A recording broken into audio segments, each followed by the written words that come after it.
समाचार टीवी और मैं हूं आपके साथ स्मिता पटवार। चलिए रुक करेंगे उत्तराखंड की तमाम बड़ी खबरों का, लेकिन उससे पहले एक नजर आज की हेडलाइंस पर। उत्तराखंड में अगले कुछ दिन मौसम का मिजाज बदलने के आसार, बारिश बर्फबारी का अनुमान। खटीमा पुलिस द्वारा गौकशी के विरुद्ध की गई कार्यवाही, 3 अभियुक्त गिरफ्तार। एनटीपीसी ने कहा टनल के कारण नहीं हुआ भूधसा, ब्लास्टिंग से बनेगी सुरंग। जनपद उधम सिंह नगर के खटीमा में मुख्य चौक स्थित शहीद स्मारक स्थल पर उपनेता प्रतिपक्ष और विधायक भुवन चंद्र कापड़ी के नेतृत्व में यूथ कांग्रेस, कांग्रेस सेवा दल और महिला कांग्रेस संयुक्त रूप से भर्ती घोटाले में हो रहे भ्रष्टाचार, हाल ही में पटवारी लेखपाल भर्ती परीक्षा पेपर लीक मामले को लेकर सांकेतिक उपवास में बैठे। आपको बता दें कि हाल ही में पटवारी लेखपाल भर्ती परीक्षा पेपर लीक होने से प्रदेश भर के बेरोजगार युवाओं में सरकार के खिलाफ भारी आक्रोश और उबाल है। इसी को लेकर कांग्रेस पार्टी द्वारा प्रदेश भर में चल रहे सांकेतिक उपवास के क्रम में खटीमा में भी सांकेतिक उपवास किया गया। पहले उत्तराखंड अधीन सेवा चयन आयोग, अब उसके बाद लोक सेवा आयोग उत्तराखंड। हमने पहले भी अधीन सेवा चयन आयोग का भ्रष्टाचार विधानसभा में खोला था, सरकार ने संज्ञान लिया, 45 से ज़्यादा लोग जेल गए और सीबीआई जांच की मांग करती सरकार की। सीबीआई जांच न कराने से 2 महीने 3 महीने के अंदर ही सारे लोग 25 से ज़्यादा लोग साक्ष्यों के अभाव में छूट कर आ गए। पिछले विधानसभा सत्र में लोक सेवा आयोग के भ्रष्टाचार को सबूतों के साथ अपने विधानसभा में उठाया, सरकार ने संज्ञान नहीं लिया। अगर सरकार ने संज्ञान लिया होता तो आज शायद पटवारी भर्ती का पेपर लीक नहीं होता और संजीव चतुर्वेदी जो अति गोपनीय विभाग के इंचार्ज थे, उन्हीं के अंडर में पुलिस की भर्ती भी हुई है, उन्हीं के अंडर में जेईई की परीक्षा भी हुई है, उन्हीं के अंडर में पटवारी की भी हुई है और आगे की परीक्षाएं जो है वो भी प्रश्न पत्र उन्हीं के अंडर में रखे गए। तो सरकार को तत्काल प्रभाव से अभी ये कराई हुई सारी परीक्षाएं पहले लोक सेवा आयोग की निरस्त करनी चाहिए। पीसीएस मेंस का सिलेबस, पीसीएस जे का सिलेबस, लोअर पीसीएस का सिलेबस सब संजीव चतुर्वेदी की देखरेख में बने और पीसीएस मेंस का एक पेपर 2 जुलाई को तैयार हो चुका है जो संजीव चतुर्वेदी की देखरेख में रखा गया था। तो आप समझ सकते हैं कि वो पेपर भी लीक हुआ। तो सरकार को पहले लोक सेवा आयोग के ऊपर कार्रवाई कर उसकी सीबीआई जांच करानी चाहिए। उसके बाद पीसीएस मेंस का जो पेपर है उसको निरस्त कर आगे बढ़ाना चाहिए और नया पेपर बनना चाहिए। सिलेबस में भी परिवर्तन होना चाहिए और अभी जो लोक सेवा आयोग ने परीक्षाएं कराई सब निरस्त करनी चाहिए। लोक सेवा आयोग अपने भ्रष्टाचार को बचाने के लिए फिर आनंद फानंद में परीक्षाओं की तिथि घोषित कर रहा है जो गलत है। पहले इसके भ्रष्टाचार और इस लोक सेवा आयोग की सीबीआई जाँच होनी चाहिए, उसके बाद आगे परीक्षा होगी। शराब पीकर हंगामा करना सिडकुल के रीजनल मैनेजर गिरधर रावत को भारी पड़ सकता है। कैबिनेट मंत्री गणेश जोशी ने सिडकुल के एमडी रोहित मीणा को गिरधर रावत को सस्पेंड करने के निर्देश दिए हैं। हरिद्वार पहुंचे उद्योग विकास मंत्री गणेश जोशी ने कहा कि धामी सरकार में अधिकारियों का ऐसा गैर जिम्मेदाराना रवैया बर्दाश्त नहीं किया जाएगा। सरकार की छवि को नुकसान पहुँचाने वाले अधिकारी को सस्पेंड किया जाएगा, साथ ही मामले की जाँच भी होगी। यहाँ के सिडकुल के सिडकुल द्वारा किसी महिला के साथ हत्या की गई है, उन्हें उनसे माफ़ी मांगी है। वो शराब के नशे में थे ऐसा आप लोगों के द्वारा बताया गया है, वीडियो भी। और मैंने तुरंत सिडकुल के एमडी रोहित मीणा से दूरभाष से बात की है, उनको सस्पेंड किया जाएगा, पूरे प्रकरण की जांच की जाएगी कि उससे सरकार की छवि खराब होती है। इसीलिए जैसे ही मेरे संज्ञान में ये मामला आपके द्वारा लाया गया है तो शायद 2 मिनट के बाद मैंने फ़ोन मिलाकर यहाँ के एमडी से बात की है और आप इंतजार कीजिएगा और जो सख्त से कार्रवाई वो की जाएगी। खानपुर से निर्दलीय विधायक उमेश कुमार एक बार फिर पूरे प्रदेश में नंबर 1 बनकर उभरे हैं। आपको बता दें कि अपने कार्यकाल के महज 10 महीनों में ही विधायक उमेश कुमार ने सबसे ज्यादा और सबसे तेजी से विकास कार्य करके एक रिकॉर्ड कायम कर दिया है। अपनी विधायक निधि के 3.25 करोड़ रुपए विधायक उमेश कुमार ने विकास कार्यों में खर्च करके एक नया कीर्तिमान स्थापित किया है। आपको जानकर हैरानी होगी कि अधिकांश विधायक अपनी विधायक निधि की अधिकतर धनराशि चुनावी वर्ष में खर्च करते हैं ताकि वोट बैंक को प्रभावित किया जाए, लेकिन निर्दलीय विधायक उमेश कुमार ने इस क्षेत्र में भी सबके सामने विकास का एक उदाहरण पेश किया है। क्षेत्र के विकास कार्यों का शिलान्यास और उद्घाटन यहाँ विधायक नहीं बल्कि क्षेत्रीय जनता करती है। संविदा एवं बेरोजगार स्टाफ नर्सेज महासंघ उत्तराखंड ने 12 सालों के लंबे इंतजार के बाद शुरू हो रही भर्ती प्रक्रिया का स्वागत कर शासन प्रशासन का जहां आभार जताते हुए धन्यवाद दिया, तो वहीं महासंघ के अध्यक्ष और तमाम सदस्यों ने आशंका जताई कि उत्तराखंड के स्थानीय बेरोजगारों पर कहीं बाहरी प्रदेशों के लोग जालसाजी कर नौकरी न हथिया ले। अपनी इस आशंका को महासंघ ने मुख्यमंत्री के नाम प्रेषित ज्ञापन के माध्यम से डोईवाला में एसडीएम के सामने रखते हुए कहा कि बाहरी प्रदेशों के लोगों के स्थायी निवास प्रमाण पत्र न बनाए जाएं, क्योंकि अगर बाहरी प्रदेशों के लोगों ने जालसाजी कर उत्तराखंड के स्थायी निवास प्रमाण पत्र बना लिए तो फिर पहाड़ के लोगों को सरकारी नौकरी मिलनी मुश्किल हो जाएगी। जो है नर्सेज महासंघ से है, संविदा बेरोजगार स्टाफ नर्सेज महासंघ। हमने इस भर्ती के लिए जो है, जो नर्सिंग भर्ती हमारी 1564 पर निकली हुई है, इसके लिए लगातार 2 सालों से प्रयत्नरत हैं। और ये हमारी जो भर्ती हुई है, ये स्वास्थ्य मंत्री डॉक्टर धन सिंह रावत जी के अथक प्रयासों से इसे वर्षवार किया गया है। लेकिन हमें विश्व सूत्रों से ज्ञात हुआ है कि हमारी डोईवाला तहसील में आज हम यहाँ पर आए हैं और हमें ये पता लगा कि यहाँ पर स्थायी निवास प्रमाण पत्र के लिए जो है फर्जी तरीके से आवेदन किया जा रहा है बाहरी राज्यों के द्वारा, जो उनके अभ्यर्थी हैं। तो हमने एसडीएम मैडम को आज ज्ञापन दिया कि इस प्रकार से किसी भी अभ्यर्थी का फर्जी आवेदन स्वीकार न किया जाए, किसी का स्थायी निवास प्रमाण पत्र न बनाया जाए। अगर इस तरह की कोई कार्रवाई यहाँ पर होती है तो उसके लिए हम और हमारा संगठन और हमारे पूरे जोलीग्रांट, डोईवाला, बानीवाला, रानी पोखरी के मैक्सिमम हमारे जो नर्सिंग के लोग हैं वो इस क्षेत्र के डोईवाला के हैं, क्योंकि यहाँ पर जोलीग्रांट मेडिकल कॉलेज रहा है और यहाँ पर बहुत पहले से नर्सिंग होती है। लेकिन बाहर के लोग भी यहाँ पर हैं, तो उन लोगों से मेरा यहाँ पर प्रेम पूर्वक निवेदन है कि कोई बाहर का अभ्यर्थी इस भर्ती में आवेदन न करे। ये हमारे प्रदेश के बेरोजगार लोगों के लिए है, क्योंकि ये भर्ती 12 साल बाद आई है और हम लोग बहुत ज़्यादा पीड़ित हैं, बहुत ज़्यादा यहाँ पर बेरोजगारी है और पहाड़ के लोगों के लिए रोजगार नहीं है। हमने मैडम से ये गुहार लगाई है और उनके माध्यम से माननीय मुख्यमंत्री जी को ज्ञापन दिया है। तो हम आपके चैनल के माध्यम से यही कहेंगे कि बाहर का कोई भी अभ्यर्थी इसमें आवेदन न करे फर्जी कागजों को लेके। मेरा नाम हरिकृष्ण बिजलवान है, मैं संविदा बेरोजगार स्टाफ नर्सेज महासंघ का प्रदेश अध्यक्ष हूँ। पंचायती राज विभाग के ग्राम पंचायत विकास अधिकारी कार्य बहिष्कार पर चले गए हैं, जहां विकास भवन सभागार बागेश्वर में सभी कर्मचारी धरने पर बैठ गए। आपको बता दें कि अपर मुख्य सचिव द्वारा कार्यात्मक विलय का शासनादेश जारी कर दिया गया था, जिसके पश्चात पंचायती राज विभाग के ग्राम पंचायत विकास अधिकारी रोष में आ गए और सभी के द्वारा शासन के इस आदेश का बहिष्कार किया गया और एकीकरण की मांग को मुखर किया गया। इसके लिए मैं समस्त उत्तराखंड के जितने भी वासी हैं उसको ये बताना चाहूँगा कि हमारा जो कार्य बहिष्कार है वो इसलिए है क्योंकि जैसे कि मिश्रा जी ने बताया था अभी कि जो अपर मुख्य सचिव ने एक आदेश कल जारी किया है, उस आदेश में ये कहा गया है कि फंक्शनल मर्जर, ग्राम्य विकास विभाग और पंचायती राज विभाग का फंक्शनल मर्जर, यानी कि उनके निचले स्तर के जो कर्मचारी हैं वो कार्य जो है वो ग्राम्य विकास के लिए करेंगे। तो पंचायती राज विभाग जो पहले से ही बहुत बड़ा विभाग है, जो 1947 से बना हुआ विभाग है और 1960 के बाद जो ग्राम्य विकास विभाग इसमें सम्मिलित हुआ है, तो वो विभाग जो है वो हमारे पूरे पंचायती राज विभाग को अपने में सम्मिलित करने की बात कर रहा है। अपने में सम्मिलित के साथ साथ वो केवल फंक्शनल मर्जर की बात कर रहे हैं, जिससे कि जैसे कि हमने अभी मिश्रा जी ने और हमारे साथियों ने बताया कि जब निचले स्तर पर कर्मचारी सब एक जैसा काम कर रहे हैं तो प्रमोशन का अधिकार केवल ग्राम्य विकास को ही क्यों? एडीओ पंचायत जो है हमारा वो बीडीओ क्यों नहीं बन सकता? ऐसी कोई व्यवस्था हो जो पूर्ण विलय की बात करे, जिसमें जो एडीओ पंचायत लोग हैं वो बीडीओ बने और एकीकरण हो तो पूर्ण हो। हमारी मांग है, हमारी ये डिमांड है कार्य बहिष्कार के साथ कि अगर एकीकरण हो तो संपूर्ण मर्जर हो। केवल फंक्शनल मर्जर करके हमारे कर्मचारियों के हितों का अनदेखी ना हो, उनके अधिकारों का हनन ना हो, उनके मान सम्मान की लड़ाई है, इसलिए हम इस कार्य बहिष्कार को कर रहे हैं।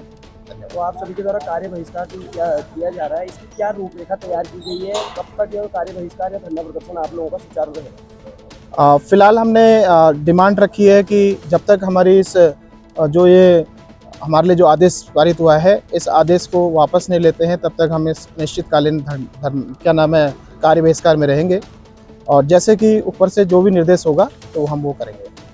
जी, कल अपर मुख्य सचिव ग्राम्य विकास द्वारा एक आदेश निर्गत किए गए, जिसमें उन्होंने ग्राम पंचायत स्तर पर ग्राम विकास अधिकारी और ग्राम पंचायत विकास अधिकारी में से एक की ही नियुक्ति का प्रावधान रखा है। लेकिन इस आदेश में एक समस्या ये है कि जब भविष्य में एक ग्राम पंचायत विकास अधिकारी 15 से 20 साल तक लगातार ग्राम विकास के पंचायती राज विभाग के साथ साथ ग्राम विकास के कार्यक्रमों का संचालन करेगा, जब पदोन्नति की बारी आएगी तो केवल वह हक ग्राम विकास अधिकारी को दिया जाएगा। तो हम इस सरकार की अगर नीति है कि विभाग कम हो, आम जन को बेहतर सुविधा मिले, तो हमारा सुझाव है कि अगर सरकार की इच्छा तो पूर्ण एकीकरण करे। केवल ग्राम स्तर पे ग्राम पंचायत विकास अधिकारी और ग्राम विकास अधिकारी के पदों का आमेलन कर दिया गया है, जो व्यवस्था बहुत ही ग्राम पंचायत विकास अधिकारी के सदस्यों के हितों के अनुरूप नहीं है।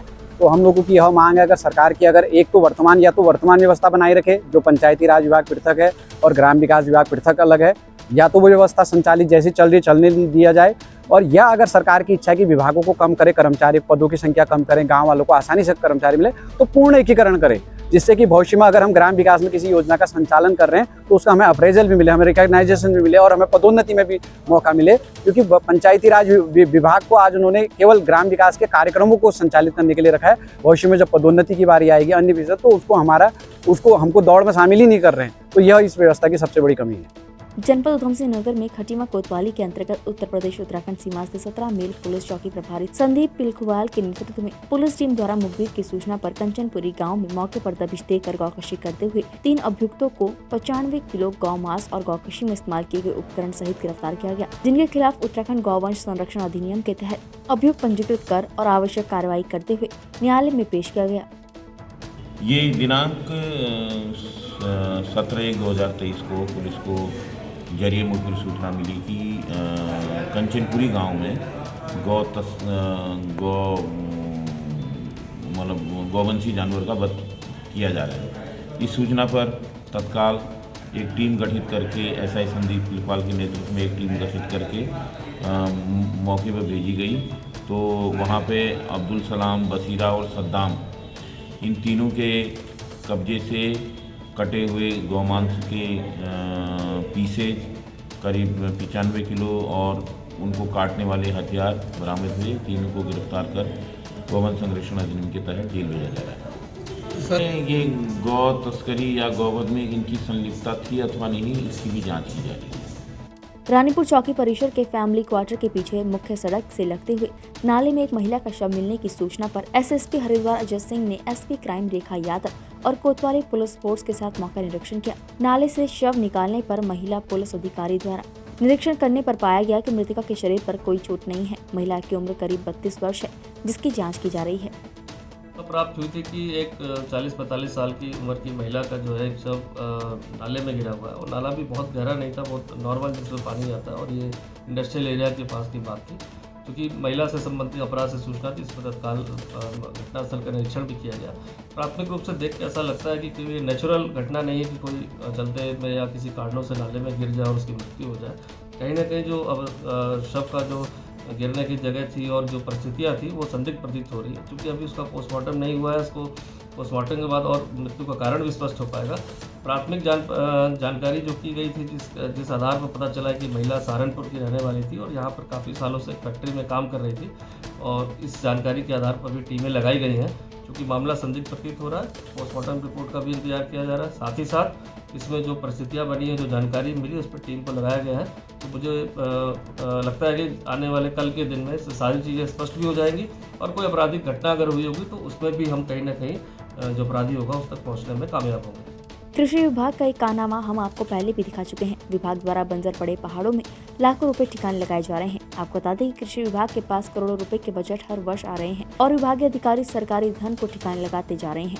आज जो वीडियो हम आपको दिखा रहे हैं वो द्वारीखाल ब्लॉक के ग्राम कुल्हाड़ की है, जहां पर कृषि विभाग ने लाखों रुपए की नीम खाद झाड़ियों में फेंक रखी है। कृषि विभाग द्वारीखाल से जब इस मामले में पूछा गया तो उनका कहना है कि शायद झाड़ियों में कट्टे गिर गए होंगे। वहीं जब कृषि अधिकारी पौड़ी से पूछा गया तो उनका कहना था कि वो मामले को देखेंगे। बिहार के शिक्षा मंत्री चंद्रशेखर द्वारा रामचरितमानस पर दिए गए विवादित बयान से गुस्साए विश्व हिंदू परिषद और बजरंग दल के कार्यकर्ताओं ने शिक्षा मंत्री चंद्रशेखर का पुतला दहन किया। बजरंग दल के नैनीताल विभाग संगठन मंत्री उमाकांत पंत ने कहा कि बिहार के शिक्षा मंत्री चंद्रशेखर द्वारा रामचरितमानस पर जो आपत्तिजनक टिप्पणी की गई है, ऐसी टिप्पणी किसी भी सूरत में बर्दाश्त नहीं की जाएगी। उन्होंने कहा कि बिहार के मुख्यमंत्री नीतीश कुमार से हम अपील करते हैं कि ऐसे शिक्षा मंत्री को तत्काल प्रभाव से बर्खास्त किया जाए। कार्यकर्ता यहाँ पे एकत्रित हुए हैं। एक तो हमारा देश इस्लामिक आतंकवाद से, जिहादी आतंकवाद से जूझ रहा है। इस्लामिक आतंकवादी चुन चुन के हिंदू नेताओं की हत्या कर रहे हैं। हमारे बजरंग की हत्या की है और 9 कार्यकर्ता लोग मार चुके हैं और वो योजना से टारगेट से मारते हैं। तो हमने राष्ट्रपति महोदय मांग की है इस पर बैन लगाया जाए और आतंकवादी पकड़ के फांसी इनको दी जाए। दूसरा विषय है, बिहार के शिक्षा मंत्री ने हमारा जो रामचरितमानस महाकाव्य है, हिंदू समाज को, पूरे देश को दिशा देता है, उसका उसने अपमान किया है, भगवान राम का अपमान किया है, संघ के द्वितीय सरसंघचालक श्री गुरु जी उनका अपमान किया है जिन्होंने BHP स्थापना की।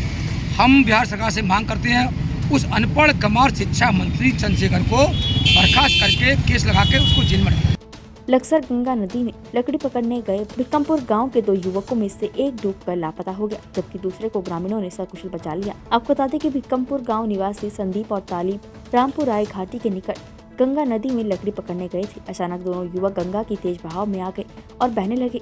युवकों ने बचाव के लिए शोर मचाया, लेकिन संदीप पानी के भंवर में फंस गया और लापता हो गया, जबकि आसपास खेतों पर काम कर रहे लोगों ने किसी तरह से तालिब को नदी से बाहर निकाल लिया। बैरीनाग विकासखंड के बरसायत गांव के बजेत निवासी गिरीश पंत प्रवासी भारतीय अवार्ड प्राप्त करने के बाद दुबई से पहली बार गृह क्षेत्र में पहुंचने पर ग्रामीणों और स्थानीय लोगों सहित विभिन्न संगठनों ने जगह जगह भव्य स्वागत किया। सामुदायिक स्वास्थ्य केंद्र बैरीनाग में एक सम्मान समारोह कार्यक्रम का आयोजन कर गिरीश पंत को सम्मानित किया गया। इस मौके पर प्रभारी चिकित्सा अधिकारी डॉक्टर सिद्धार्थ पाटनी ने बताया कि गिरीश पंत के द्वारा कोरोना काल में स्वास्थ्य सुविधाओं के लिए लगातार मदद की गई है। आपको पता चले कि गिरीश पंत ने पिछले 6 वर्षों में दुबई में रहकर 1200 प्रवासियों को उनके स्वदेश पहुंचाने में मदद कर चुके हैं। यूक्रेन और रूस युद्ध में फंसे कई छात्रों को रेस्क्यू कराकर घर भेजा था। अन्य देशों में प्रवासी भारतीयों के लिए लगातार मदद के लिए आगे रहते हैं। मैं मेरे उत्तराखंड से बिलोंग करता हूं। मेरे दादाजी स्वतंत्रता सेनानी थे और पिताजी तो बागेश्वर में आचार्य रहे सरस्वती शिशु मंदिर में। और ये जो भावना थी ये खून में ही है और देश सेवा और उत्तराखंडी जहां भी जाता है अपने देश और समाज के लिए हमेशा तत्पर रहता है। तो मैं भी उसी भावना से माता पिता के संस्कार सभ्यता संस्कृति को लेकर एक समाज सेवा का काम दुबई में पिछले 8 साल से कर रहा हूँ। मैं 14 साल से दुबई में हूँ और कोरोना टाइम में भी हमने उत्तराखंड यहाँ पे कंसल्टेंट और जितने भी हमारे चारू प्रधान जी ने हमसे रिक्वेस्ट करी और यहाँ जितना अपना सहयोग हो सकता हमने उत्तराखंड के लिए करना है। और ये हमारी देवभूमि है, मातृभूमि है और हमारी कर्म भूमि भी है, तो हमें इसके लिए करना ही है और आगे भी करते रहेंगे। लक्सर के महतोली गांव में पंचायती बड़ा उदासीन निर्वाण अखाड़े के महंत ने आसपास के दर्जनों गांव के गरीब असहाय लोगों को सर्दी से बचाने के लिए 2000 कंबल वितरण किए। आपको बता दें कि महतोली गांव में पंचायती बड़ा अखाड़ा के महंत प्रेमदास कोठारी ने बताया कि अखाड़ा 20 सालों से कंबल वितरण कार्य कर रहा है। विकलांगों का भी कभी कभी हम लोग कार्यक्रम करते हैं और कंबल वितरण कार्यक्रम जो है ये तो हमारा चल रहा है संस्था की ओर से 20 साल से हो गया। 20 साल से चलता आ रहा है। हमारे परम पूज्य परम आदरणीय स्वर्गीय श्री राजेंद्र दास जी महाराज उस समय महंत गोविंद दास जी महाराज कनखल में हुआ करते थे, जो उनकी ये प्रेरणा से आज भी उनके अब वो तो नहीं है पर हम उनको याद करते रहते हैं। बहुत महान पुरुष थे और परमात्मा उनको खूब खुशी प्रदान करे, कहीं भी हों जैसे भी हों।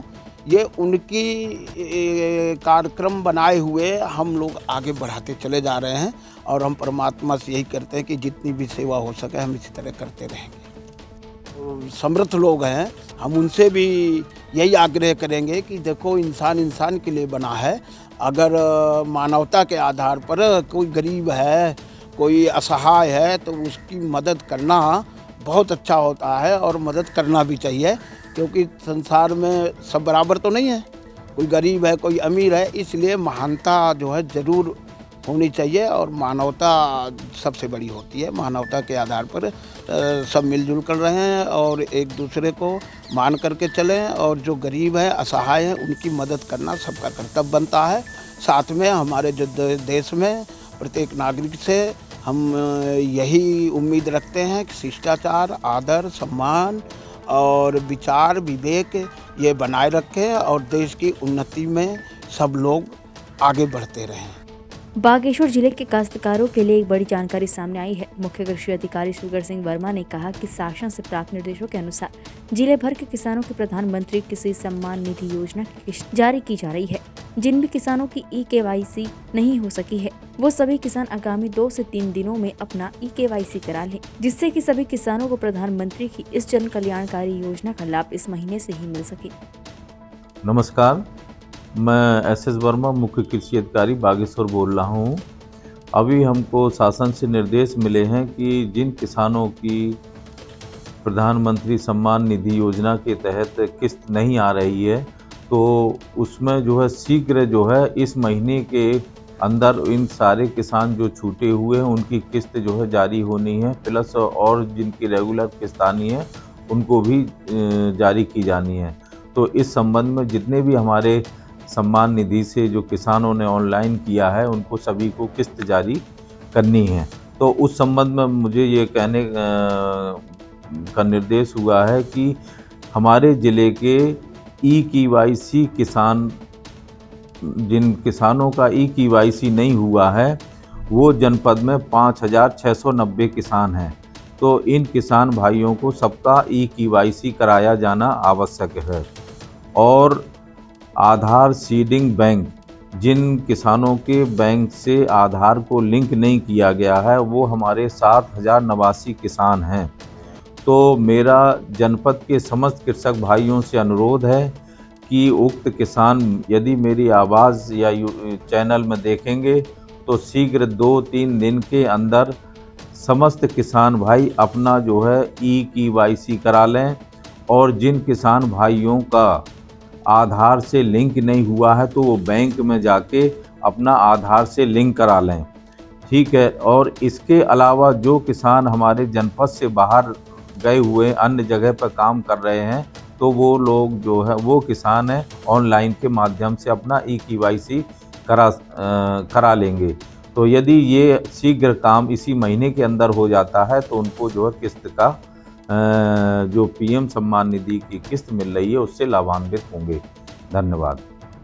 उत्तराखंड की तमाम बड़ी खबरों में फिलहाल इतना ही। बाकी खबरों के लिए देखते रहिए पहाड़ TV। नमस्कार।